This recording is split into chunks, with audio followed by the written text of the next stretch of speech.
Hello everybody, and welcome to another edition of the In the Ring Show with your host, Devious Damien. And, well, before I get into the review of tonight's TNA Lockdown pay-per-view, some of the booking that we saw tonight on the pay-per-view, well, me and Stewie agree with the TNA bookers. You suck! Okay. So anyway, on to the pay-per-view. They opened the show with the Lethal Lockdown match. At first I was kind of for this. But that was until I saw what they did later in the show. So, we had Team Garrett, which was Garrett Bischoff, Mr. Anderson, AJ Styles, Austin Aries, and RVD against Team Eric, which was Eric Bischoff, Gunner, Bully Ray, Daniels, and Kazarian. So, they kicked it off with Gunner and Garrett in the cage first. So then, it was Bully Ray, and then it was Austin Aries, then it was Kazarian, then it was AJ, then it was Daniels, then it was Anderson, then it was Eric Bischoff and RVD. I'm just breaking down the order they entered just to get it out of the way. So, after a guitar shot, excuse me for a moment. The encore has started and I didn't finish my video in time, so I had to pause, excuse me. So, Team Garrett Bischoff wins after Garrett hits his father with a Jeff Jarrett-like guitar. And I forgot to mention the stipulation of the match being that Eric Bischoff is now gone from Impact Wrestling and can no longer use the name Eric Bischoff. So then, after that, we had, for the World Tag Team titles, Magnus and Joe against the Motor City Machine Guns. Magnus and Joe win, retain the titles. It was a decent match, and the Lethal Lockdown match was a pretty good match also. So then we had the Television Championship match, which I pretty much missed because, quite frankly, I had to shit, and by the time I was done shitting and washed my hands and came back out here, the match was over. So, and I wasn't shitting very long, just for anybody who wants to know. It wasn't take me all that long to take a shit. So the match itself lasted 5 to 6 minutes tops. And Devon won, by the way. I caught enough of it to see that Devon won. So he retained the television championship. So next, for the Knockouts title, it was Gail Kim defeating Velvet Sky. Which, and the match was kind of stupid, I thought. Not really surprised that Gail Kim won. And before I continue with the review, for any fans who are watching this right now, who are kind of new to wrestling, didn't get to see the pay-per-view, haven't watched any TNA pay-per-views in the past, tonight's pay-per-view Lockdown, every match took place inside of a steel cage. So, and that's the one thing I could get into how TNA does better gimmick pay-per-views than WWE. I could get into that later. But on to continuing with the pay-per-view. So, Crimson defeated Matt Morgan. The ending to this match sucked. Matt Morgan loses because he gets his foot caught in the rope, and Crimson, instead of taking advantage of Morgan's knee being caught and injuring Morgan, just climbs out of the cage. Stupid ending. Jeff Hardy and Kurt Angle. Jeff Hardy wins. Now, up until the end, this match was actually quite good right up until the end. The end, in my opinion, kind of just dragged down the rest of it. Well, the very last move was good. I like this. The ending itself. Yeah, well, the Swanton off the top of the cage, I didn't have a problem with. What I have a problem with is Kurt Angle taking a twist of fate and 2 Swantons in my opinion, this feud wasn't quite intense enough yet for something like that to be happening. Just my opinion. I mean, the match itself wasn't horrible. Now, but, you know, the ending could have been better. Now, the next match is the reason why I became against Lethal Lockdown opening the show. For the Knockout Tag Titles, Eric Young and ODB against Sarita and Rosita. Where do I begin? The guys at the British Fist are convinced that Eric Young is a terrible wrestler. Well, I hate to tell the British Fist, but when it comes to their opinion of Eric Young, they're full of shit.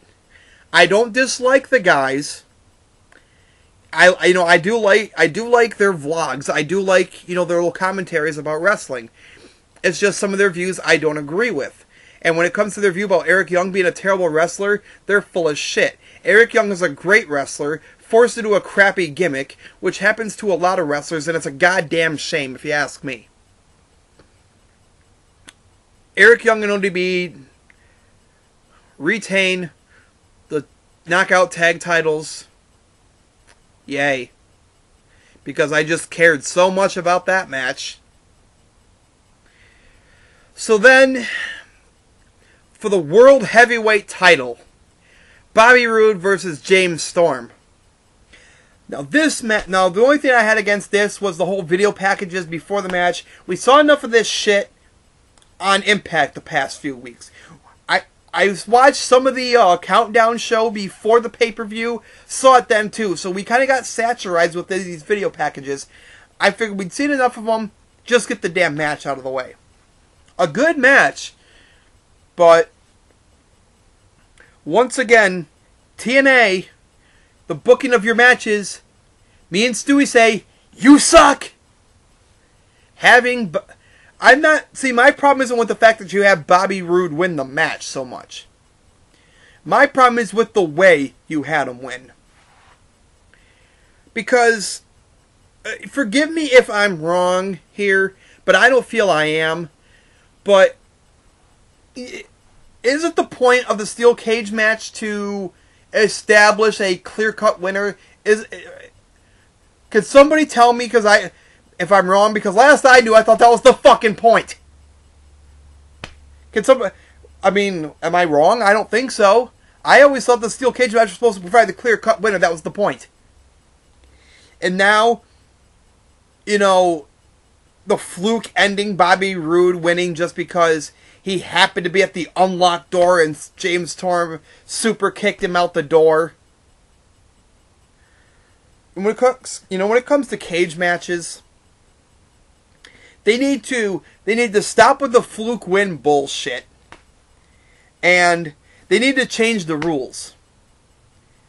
And the rules need to be this of a steel cage match. If you do not leave the cage under your own power, it does not count as you exiting the cage.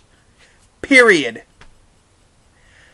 Because this finish was just about as shitty, if not shittier, than St. Valentine's Day Massacre with Stone Cold Steve Austin and Vince McMahon in this steel cage.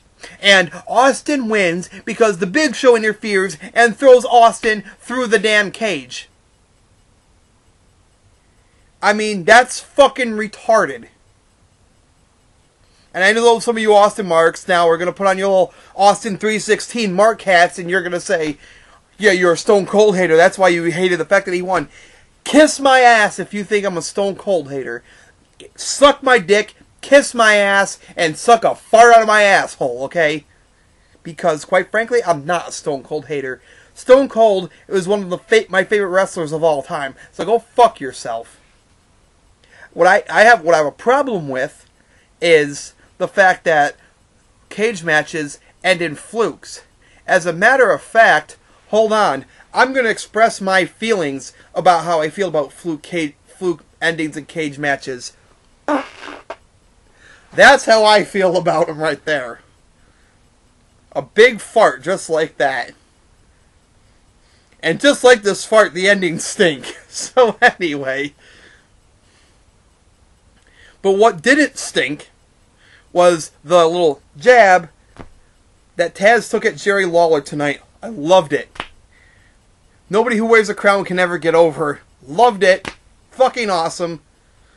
Oh, and one more thing I forgot to mention. There was a stupid little in-ring segment between Flair and Hogan tonight. And Hogan knocks Flair on his ass. I thought it was an unneeded segment. It was just used as filler. Kind of like the TV title match, but that's another story. So anyway, what did you people think of Lockdown? What were your opinions? Did you love it? Did you hate it? Were you eh? I guess if I had to give the show a grade, I'd give it, excuse me. Damn pizza. Anyway, I guess I'll give tonight's tonight's Lockdown pay-per-view, I'll give it a B-. Most of the matches were passable. Just a few things that happened that kind of hurt the quality, in my opinion. So let me know, what did you think? Love the show? Hate the show? What grade would you give it? Did you see the pay-per-view? If not, well, okay. What did you think of the review, at least? Anyway, subscribe, like the video, comment down below. For the In the Ring show, this has been Devious Damien signing off.